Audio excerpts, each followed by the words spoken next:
Have you ever wondered about some of the more peculiar customs within the wizarding world, especially those that seem to challenge our everyday understanding of freedom and fairness? It is a fascinating aspect of wizarding society that raises many questions about tradition and morality.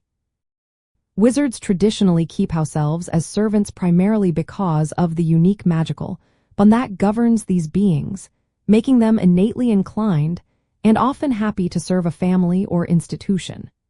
This ancient magical contract has defined their existence for centuries, shaping their culture and their very purpose. The core reason lies in a powerful form of magic known as binding magic.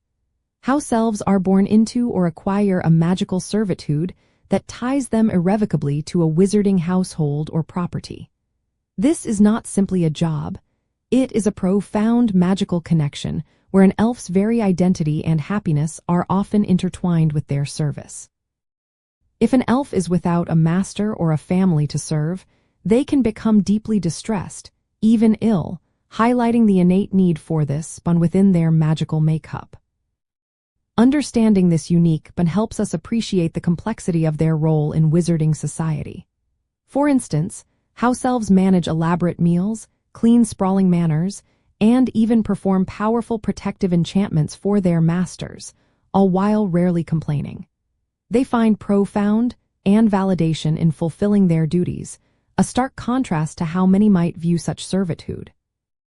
A key aspect of their existence is that they are not coerced in the conventional sense.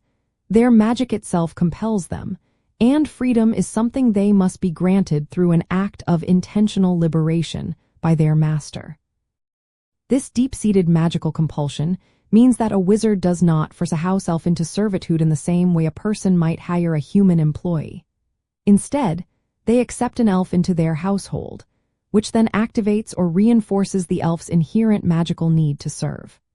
For a house elf to gain freedom, their master must present them with clothing, an act that magically severs their bond and allows them to live independently. While some house elves, like Dobby, yearn for this freedom, many others view it with fear or sadness, seeing it as a rejection of their core purpose. This highlights a fundamental difference in how house elves perceive their place in the world compared to other sentient beings. Ultimately, the practice of wizards keeping house elves stems from a complex interplay of ancient magical traditions, the unique biological and magical nature of house elves themselves, and a societal structure that has evolved around these facts.